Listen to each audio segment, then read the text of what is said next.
요한복음 17장 17절에서 19절 말씀, 길지 않으니까 우리 한 목소리로 함께 읽겠습니다. 시작. 그들을 진리로 거룩하게 하옵소서. 아버지의 말씀은 진리니이다. 아버지께서 나를 세상에 보내신 것 같이 나도 그들을 세상에 보내었고 또 그들을 위하여 내가 나를 거룩하게 하오니 이는 그들도 진리로 거룩함을 얻게 하려 함이니이다. 아멘. 할렐루야. 예배를 준비하는데 웃음이 나서 혼났습니다. 우리 반주자가 이렇게 있다는 게 너무 기뻐가지고 계속 이 헛웃음이 나오고요. 또 우리 PPT를 우리 전도사님이 넘겨주시는데 이것도 얼마나 든든하고 뿌듯한지 그냥 웃음이 나서 혼났네요. 제가 혹시 설교 중에 계속 웃더라도 좀 양해해 주시기 바랍니다. 네, 너무 좋아서 그래요. 앞에도 우리 최수 권사님께서 이렇게 너무 시커멓게 스피커가 있어서 조금 이쁘게 꾸며줄 수 있나 여쭤봤더니 진짜 기술자시네요. 진짜 이쁘게 너무 잘해주셔서 스피커가 되게 이뻐졌어요. 순놈 같은 느낌이었는데 약간 스피커가 암놈으로 바뀐 느낌? 이쁜 아가씨가 된 것 같아서 너무너무 기분이 좋습니다. 오늘도 기분 좋게 하나님 앞에 예배드리는 저와 여러분들이 되시기를 축복합니다. 오늘은 거룩함에 이르는 방법이라는 제목으로 하나님의 말씀을 나누려고 합니다. 자, 요한복음 17장은요 예수님의 중보기도다라는 것들을 우리가 살펴봤었죠. 예수님의 깊은 기도가 담겨 있는데요, 예수님은 지금 제자들을 위한 중보기도를 하고 계십니다. 우리가 그 전의 말씀들부터 살펴보면 첫째로는 제자들을 보호해 주셔서 하나로 연합되게 해달라라는 기도를 드리셨고, 지난주의 말씀에서는 제자들을 보호하여 악에 빠지지 않게 해달라, 다만 악에서 구하소서라는 그 말씀으로 우리가 말씀을 나눴었고요. 셋째로는 오늘 말씀, 진리로 거룩하게 해달라는 간절한 기도를 예수님은 드리고 계십니다. 우리가 이 기도문을 잘 살펴봐야 되는 이유는요, 이 기도문 안에 우리가 거룩함에 이르는 방법을 찾을 수 있기 때문이에요. 자, 우리 함께 17절의 말씀을 한번 읽겠습니다. 17절 말씀 시작. 그들을 진리로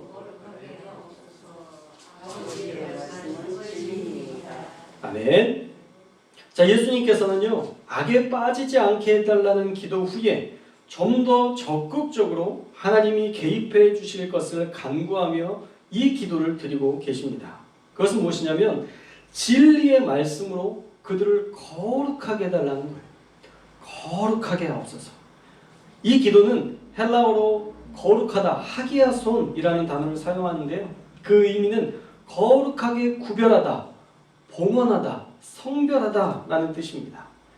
그래서 하기야손이라는 헬라어의 더 정확한 의미는 정결하게 씻어달라는 의미가 아니라, 이 사람을 깨끗하게 해달라는 의미가 아니라 악으로부터 구별되고 성별되게 해달라는 의미예요. 그러니까 조금 더 앞서 나간 거죠. 훨씬 더 전진된 의미의 거룩이라는 것입니다.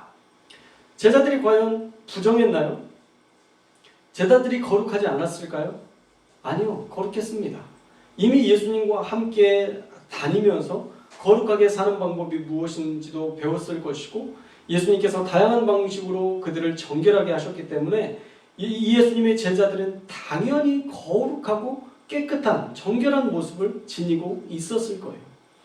그러나 예수님이 원하셨던 것은 그런 깨끗함에 머무는 수준이 아니라, 그러니까 윤리적으로 좋은 사람이 아니라 하나님과 동행함으로 완벽하게 하나님께 속한 세상과는 구별된 존재가 되기를 원하셨다라는 것이죠.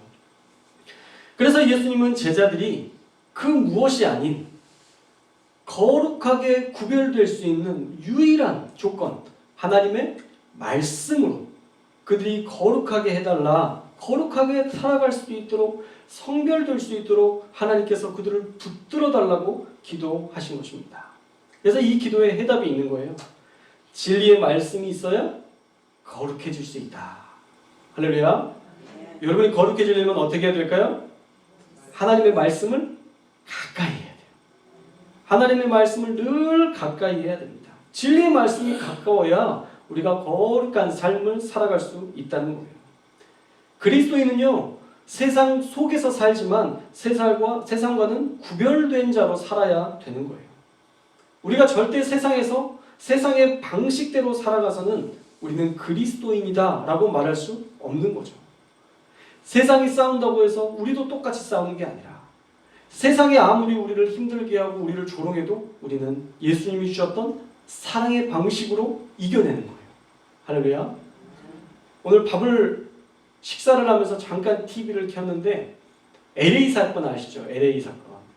LA 폭동 사건이라고 우리가 잘 알고 있는 이 LA 폭동 사건에 대해서 다시 한번 그 상황들을 조명하면서 그 LA 폭동이라고 우리는 알고 있지만 한인들 사이에서는 4.29라고 부른대요. 4.29. 4월 29일에 있었던 일이다 라고 해서 4.29라고 얘기한대요. LA 폭동 사건, 우리가 알고 있는 LA 폭동 사건을 통해서 사실 얼마나 많은 사람들이 희생을 당했고 많은 사람들이 재정적인 손실을 당했어요. 특별히 한국 사람들 같은 경우는 아예 흑인들의 대상이어서 너무 많은 사람들이 재정적인 손실을 받고 거의 다 우린 더 이상 할 수 있는 게 없다. 우리는 어떻게 살아야 되냐. 통곡을 했던 그런 시기였습니다. 그런데 놀라운 게 뭔지 아세요? 대한민국의 위대함, 또 대한민국 안에 있는 교회의 위대함이 여기 있는 것 같아요. 10만 명이나 되는 한인들이 모였어요. 폭동이 있는 이후에 10만 명이나 되는 사람들이 모여서 그 사람들이 함께 뭘 했는지 아세요? 평화를 원한다고 집회를 했어요. 우리는 평화를 원한다. I want peace. 모든 사람들이.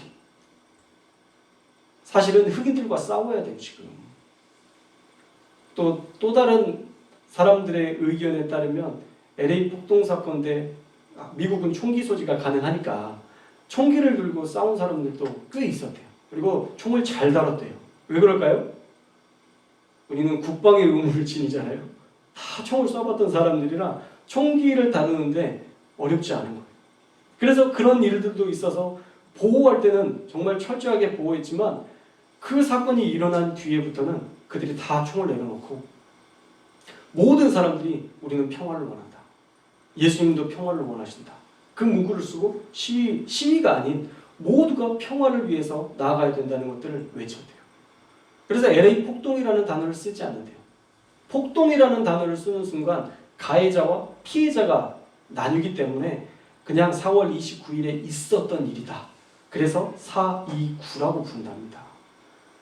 엄청난 우리 한국의 놀라운 역사예요. 단순히 우리가 평화만 외친 게 아니에요. 그때 흑인들이 들어와요. 그 안에서 폭동을 일으켰던 흑인들이 한 명씩 함께 이 집회에 참석하고 히스패닉, 멕시코 사람들, 다양한 부류의 모든 사람들이 와서 함께 그 평화를 외치는 그 장소에서 모두가 함께 평화를 외쳤다라는 것이죠. 전 이게 그리스도인의 방식이라고 생각해요. 누군가 탓하고 어떤 타겟을 정해서 그 사람들을 늘 징계하고 정죄하는 게 아니라 그리스도인이라면 최소한 누구의 잘못이든 우리가 그 잘못을 드러내고 그 잘못을 정죄하는 일에 더 힘을 쓰는 게 아니라 오히려 그 사람들의 잘못한 것들을 위로하고 격려해주고 우리는 하나다. 그래서 그들도 포용하고 수용할 수 있는 이게 진짜 그리스도인의 방식이다라는 생각이 들었습니다. 우리는 절대 세상의 방식으로 살아서는 안 돼요. 우리가 세상과 똑같이 살아간다면 누가 그리스도인의 다름을 인정하고 그리스도인이 되고 싶어 하겠습니까? 그런데 이 거룩한 삶이요, 안타깝게도 우리의 의지로 안 된다는 거죠. 여러분, 거룩하게 사는 삶의 방식들, 여러분 오랜 시간 신앙생활을 하셨는데 여러분 좀 이제 되십니까?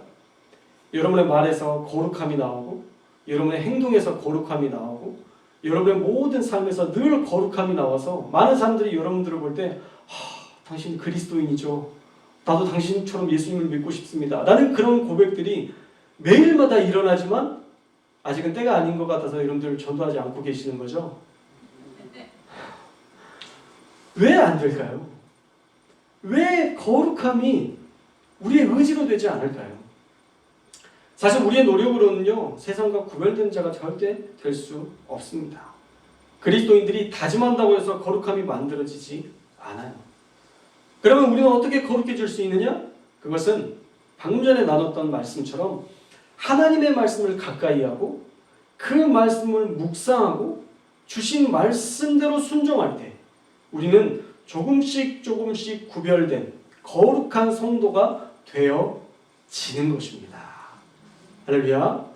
이 땅에서 여러분들은 완전한 성화를 이룰 수 없어요. 죄송하지만 이미 끝났어요. 여러분들은 완전한 성화의 단계에 이룰 수 없어요. 왜요? 우리는 지금까지 한 번이라도 죄를 지었거든요. 우리는 최소한 한 번이라도 누구에게 상처를 주었거든요. 그래서 지금 이 세상을 살아가면서는 완전한 성화로 살아갈 수 없어요. 그래서 존 웨슬리는 뭐라고 이야기했냐면 점진적 성화를 이야기해요. 우리가 날마다 좋아지는 거예요. 우리가 날마다 좋아지는 일에 힘쓰는 거예요. 말씀을 붙들고 찬양을 붙들고 우리가 기도하며 하나님을 알아가고 하나님이 우리에게 주시고자 하는 그 풍성함을 누리며 우리가 그렇게 살아가면서 날마다 주님을 닮아가려고 몸부림치는 그 점진적 성화를 통해서 우리가 어느 정도의 단계에 이르게 되면 이제 우리가 죽었을 때 하나님께서 우리의 남아있는 그 죄악의 모습들은 우리가 노력했던 우리가 성화되기려고 몸부림쳤던 그 모습들을 이쁘게 여기셔서 그 모든 것들은 다 없애주시고 우리를 완전하게 거룩한 모습으로 우리를 인정해 주심으로 우리가 천국에 들어갈 수 있는 것입니다. 할렐루야. 이 엄청난 교리를 너무 쉽게 풀었다고 쉽게 여기지 마시고 여러분들이 날마다 이 거룩한 일에 몸부림치며 하나님의 말씀을 가까이 하는 저와 여러분들이 되시기를 주님의 이름으로 축원합니다. 살아있는 간증을 하나 드리면 우리 집사님 중에 한 분이 성경을 정말 많이 읽으시는데 그 말씀을 많이 읽으시는 것으로 그분의 삶이 변했다라는 간증을 들었어요. 오필근 집사님이신데 집사님 몇 독 하셨죠 지금? 지금 몇 독 중이세요? 지금 작년에 5독 하셨나요? 작년에 5독 하시고 지금 벌써 2독째 가고 계세요. 7독을 하고 계시는 거죠. 2년 안에. 큰 성경도 다 보셨어요?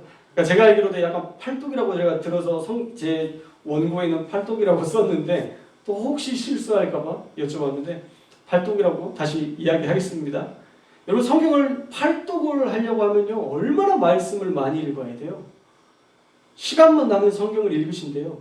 그렇게 읽으니까 김경숙 권사님께서 오필근 집사님이 말과 행동과 너무 많은 것들이 달라지셨고 너무 좋아지셨다고 얘기를 하고 저에게 간증을 하시더라고요. 원래 좋은 분이었는데 더 좋은 분으로 업그레이드 된 거예요.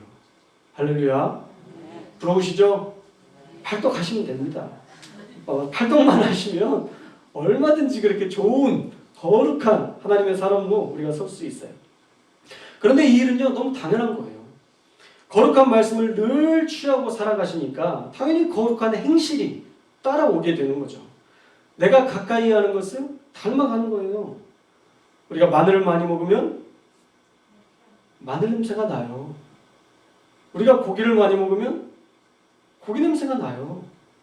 우리가 말씀을 많이 취하면 당연히 우리 안에서 예수님의 향기가 나게 되는 것입니다. 그래서 예수님은 제자들이 진리로 거룩하게 해달라는 기도를 그렇게 간절한 마음으로 하나님 앞에 드리고 있는 거예요. 하나님의 말씀 안에 있어야 구별된 삶을 살 수 있다는 것을 예수님은 아셨기 때문입니다. 사랑하는 여러분, 절대 우리의 다짐이 우리를 거룩하게 만들지 못합니다. 깨끗하게 살아야지. 정결하게 살아야지. 우리가 그 생각으로는 절대 우리는 바뀌지 않아요. 우리는 거룩한 진리의 말씀을 듣고 읽고 묵상하고 순종할 때에 우리가 거룩함에 이를 수 있는 것입니다. 그러므로 저와 여러분이 말씀을 가까이 하여 날마다 거룩한 모습으로 하나님께 봉헌된 하나님께 속한 사람들 되시기를 주님의 이름으로 축원합니다. 자, 그리고 거룩함의 이름은 두 번째 방법은요, 하나님의 일을 하는 거예요. 하나님의 일을 하는 것. 우리 18절에 보면 하나님께서 예수님을 파송하셨던 것처럼 나도 제자들을 파송한다 라는 그런 의미의 기도를 드리고 계시죠. 우리 18절도 함께 읽겠습니다. 18절 말씀 시작. 아버지께서 나를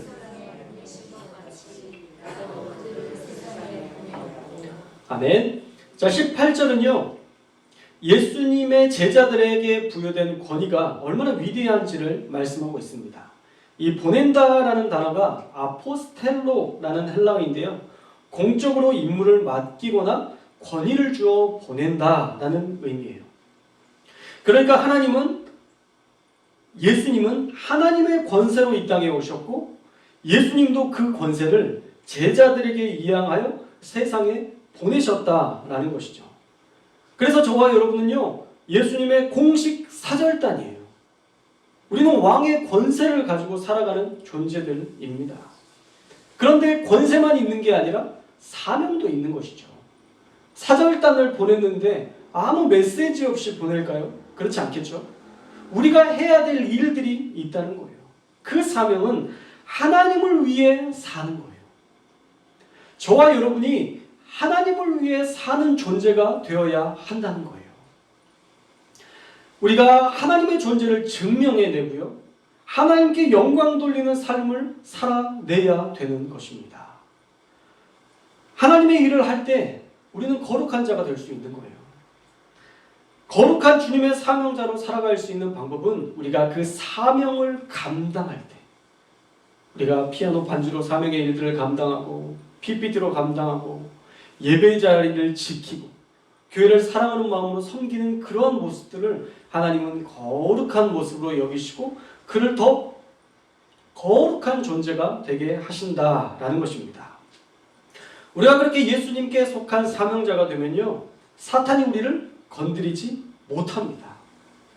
절대 저와 여러분들을 건드리지 못해요. 하나님께 속한 사람을 사탄은 절대 이기지 못합니다. 사탄이 저를 넘어지게 할 수 있을까요? 아니요. 저를 넘어지게 할 수 없습니다. 우리가 가끔 속죠. 우리가 어떻게 사탄을 이겨? 우리가 어떻게 마귀를 이겨? 사탄 마귀는요, 그리스도의 권세 앞에 아무것도 아닌 존재들이에요. 문제는 뭔지 아세요? 이런 표현이 여러분들에게 더 적절하게 잘 와닿을 것 같은데, 우리가 쫄아서 그래. 우리가 사탄에게 질 수도 있다는 그 마음에, 이 소심한 마음으로 우리가 대적을 못하고 피하고 도망가니까 그렇지, 절대 사탄은 우리를 넘어지게 할 수 없습니다. 하나님이 예수님을 이 땅에 보내셨을 때에도 사탄을 이길 수 있는 권세를 다 주셨고, 예수님께서 제자들을 세상에 보내실 때에도 사탄을 다 파하고 그들을 무너뜨리는 권세를 주셨어요. 그래서 제자들을 선교에 보냈을 때 어떤 일들이 일어났다고 고백하나요? 귀신이 떠나가고 병든 자가 낫게 되는 엄청난 기적들이 일어났다고 선교보고 전도보고를 제자들이 하잖아요. 그런 권세들 제자들에게만 주신 것이 아니라 저와 여러분에게도 다 주셨다는 거예요. 그러므로 저와 여러분이 담대할 수 있기를 주님의 이름으로 축원합니다. 담대하십시오. 그리스도인으로서 우리가 살아가는 것은요, 엄청난 권세를 누리고 있는 거예요. 엄청난 능력을 가지고 있는 거예요. 근데 우리가 저번에 살펴봤던 것처럼 램프의 그 이 진이, 우리가 알라딘의 램프를 한번 말씀드렸잖아요.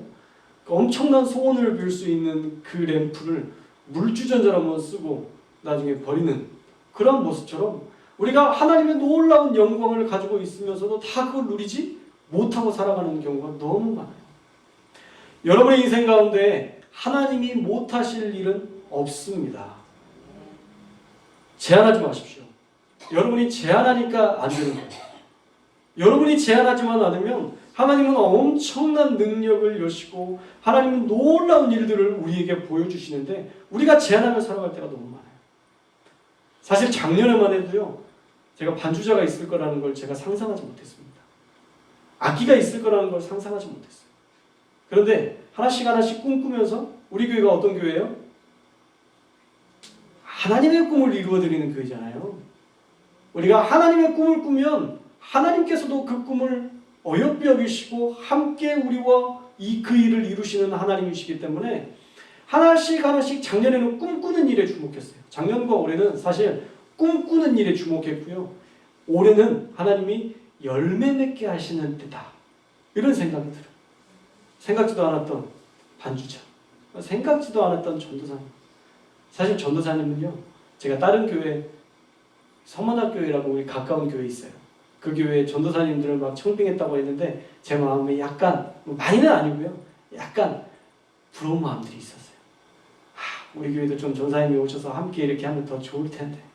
그렇다고 해서 막 하나님 주십시오 그렇게까지는 안 하고, 아직은 우리 때가 아니니까 우리가 때를 기다리는 마음으로 약간 부러워하는 마음을 가졌는데, 어떤 전도사님은 그냥 우리에게 그냥 보내주셔가지고 얼마나 마음에 기쁘고 감사한지 몰라요. 우리가 꿈꾸면요, 하나님이 이루시더라고요. 우리가 꿈꾸지 않으니까 하나님이 뭐 해줘야 되냐? 내가 도대체 뭘 해줄까? 하나님이 막막하신 거지. 우리가 꿈꾸고 우리가 기도하면 너무 분명한 꿈을 하나님은 늘 이루어 주십니다. 사랑하는 자녀가 떡을 달라고 하면 얼마든지 주신다고 말하지 않아요? 사랑하는 아들이 달라고, 생선을 달라고 하는데 누가 뱀을 주냐? 예수님이 말씀하시는 말씀 아니에요? 하나님은 우리에게 그렇게 좋은 것 주시기를 원하시고 하나님이 주신 그 권세를 가지고 살아가기를 원하신다라는 것입니다. 그러므로 우리에게 주신 그 권세를 하나님의 영광을 위한 봉사와 이 사명을 감당하는 일들로 우리가 온전히 채워서 살아가면 우리는 봉사로 말미암아 성도가 온전해진다 말씀하잖아요. 우리가 그렇게 온전하고 거룩한 모습으로 날마다 나아갈 수 있다는 거예요. 저는 이번 주에 그런 생각이 들더라고요. 한국 교회 가운데 정말 바쁘게 살았잖아요, 옛날. 여러분 지금 신앙생활은 거의 안 하는 것 같지 않으세요? 옛날에 비하면 새벽 예배 드리고 또 교회 학교 봉사하고 식당에서 막 준비하고 또 강사 목사님 오신다고 해서 또 뭐 음식 준비하고 예배 드리고 또 정리하고, 그러면 주일이 그렇게 갔던 그런 과거의 일들을 아마 경험해 보셨을 거예요. 그런데 그때가 더 재밌고 그때가 더 우리의 안에 알 수 없는 풍성함이 있었어요. 왜 그럴까요? 주님의 일을 감당하기 때문이에요. 주님의 일을 감당하면 주님이 책임져 주십니다. 그러므로 저와 여러분이요, 그렇게 하나님의 일들을 감당할 수 있었으면 좋겠습니다. 여러분이 찾아서 하나님의 일들을 감당하고 내가 이 일만큼은 해야 되겠다, 여러분들이 보이는 것들을 이렇게 찾아서 하나씩 하나씩 감당하시면 하나님이 기뻐하시고 하나님이 여러분들을 거룩한 나의 자녀야 라고 칭찬하시고 여러분들에게 주어진 그 권세를 마음껏 누릴 수 있도록 부어주실 줄 믿습니다. 자, 그리고 마지막으로 거룩하게 되는 세 번째 방법은요, 우리 자체를 하나님께 드려야 되는 거예요. 우리가 자체가 살아있는 제물이 되어서 하나님께 드려져야 우리가 거룩한 인생이 될 수 있습니다. 우리 19절의 말씀도 함께 읽겠습니다. 19절 말씀 시작. 또 그들을 위하여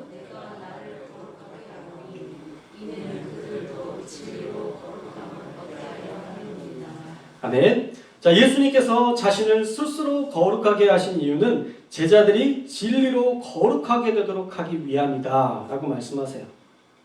자, 예수님이 스스로 거룩하게 된다라는 말이 무슨 말인가? 이 말씀도 이 단어의 의미를 찾아봐야 되는데요, 하기야조라는 이 거룩이라는 단어는 바치다, 봉헌하다라는 뜻입니다. 그래서 예수님이 스스로 거룩하게 되신다는 말은 십자가에서 죽으신 예수님의 사역을 말하는 거예요. 이들이 거룩해질 수 있도록 하기 위해서 내가 나의 몸을 거룩한 제물로 드리겠다라는 의미인 것입니다. 예수님께서 자신을 십자가의 제물로 바치는 것은 제자들이 진리로 거룩하게 되는 데 있어서 꼭 필요한 일이었습니다. 예수님이 스스로 십자가를 지심으로 모든 사람들을 다 거룩하게 하신 것이죠. 저희와 여러분의 모든 죄, 이 모든 죄를 예수님께서 십자가에서 모든 값을 치르시고 우리를 깨끗하게 하신 거예요. 할렐루야. 여러분이 스스로 깨끗하게 할 수 없습니다. 아무리 하루에 한 번씩 씻어도 여러분이 지금까지 지었던 모든 죄에 대해 값을 치를 수 없습니다. 그래서 예수님께서 십자가에서 인류의 모든 죄를 지시고 예수님 시대 그리고 예수님 이후 시대까지 이 땅에 태어난 모든 사람들을 위해 십자가에서 대속하시고 값을 치러주신 거예요. 어떤 분들은 그렇게 얘기해요. 아니 태어나지도 않은 나의 죄를 어떻게 해결하실 수 있느냐. 여러분에게 그런 의심이 들 때도 있고 아마 그런 의심을 가지고 물어보는 사람들도 많을 겁니다. 그런데요, 미리 값을 지불하신 거예요. 온 인류보다 크신 하나님이신 예수님이 인류의 모든 죄의 값을 치를 수 있을까요? 없을까요? 능히 치를 수 있죠. 치르고도 남죠. 아니, 안 치르셔도 돼요. 사실 하나님의 능력을 가졌다면 인간의 죄를 위해서 굳이 대속하실 필요가 없으셨어요.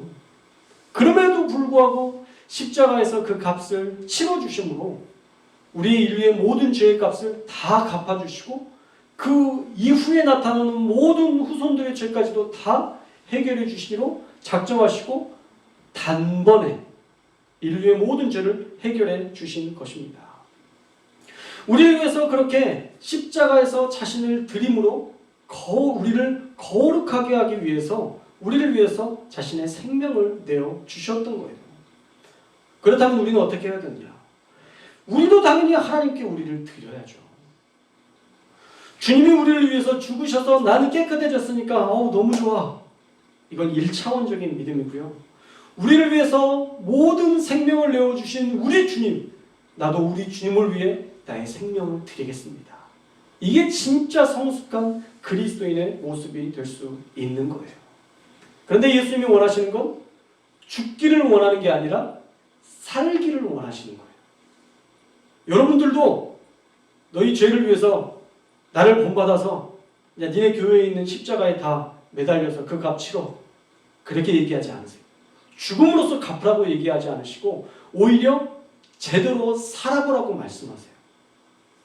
그래서 여러분들이 잘 아는 것처럼 로마서 12장 1절 말씀에 보면 그러므로 형제들아 내가 하나님의 모든 자비하심으로 너희를 권하노니 너희 몸을 하나님이 기뻐하시는 거룩한 산 제물로 드리라. 이는 너희가 드릴 영적 예배니라 말씀하잖아요. 죽음으로써 갚으라는 게 아니라 살아냄으로써 그 거룩함을 갚아내야 된다라고 말씀하는 거예요. 우리가 날마다 성전에서만 예배드리는 자가 되어서는 안 되고 여러분의 삶의 자리에서도 주님께 영광 돌리는 삶을 살아야 하는 것입니다. 교회에서만 목사가 아니라 시장에서도 집에서도 목사가 되어야 하고 여러분들 역시도 성도다운 삶을 살아내야 되는 거예요. 거룩은 자신을 드리는 것이다 말씀드렸죠. 제물은요 온전히 태워 하나님께 드리는 것입니다. 그러므로 우리도 그렇게 하나님께 기쁨이 되는 향기가 되어야 되고 나를 드러내는 존재가 아니라 우리는 날마다 하나님을 드러내는 존재가 되어야 한다는 것입니다. 그럴 때 우리는 거룩한 삶을 살아갈 수 있는 거예요. 자, 오늘 말씀을 정리하면요, 하나님의 말씀으로 우리는 매일 거룩해져야 하고 하나님이 맡기신 사명을 감당하며 주님의 일에 힘쓰므로 거룩해져야 하고 주님이 본을 보이신 거룩한 삶을 묵상하며 우리도 삶의 예배를 통해 나를 전적으로 드리는 순종으로 거룩하게 살아야 한다 말씀드렸습니다. 바라기도 오늘 말씀대로 저와 여러분이 진리의 말씀을 가까이 할 수 있기를 주님의 이름으로 축원합니다. 성경 통독 아직 120일이나 남았습니다. 지금이라도 도전하셔서 꼭 통독할 수 있기를 축복합니다. 120일이면요 우리가 50일 만에 성경 통독도 한번 했으니까 2번이나 더 읽을 수 있는 시간이에요. 겁먹지 마시고 한번 성경 통독해 보셨으면 좋겠어요. 말씀이 여러분들을 진리로 이끌어가는 것, 말씀을 가까이 할 때 우리가 거룩한 행실을 쫓아 살아갈 수 있게 하시는 그런 역사를 누리게 될 줄로 믿습니다. 또한 하나님의 힘쓰시기를 주님의 이름으로 축원합니다. 그러면 예배에 힘쓰고 교회를 돌보는 일에 우리가 힘써야 됩니다. 벌써 2년 넘게 부엌도 사용을 안 했죠.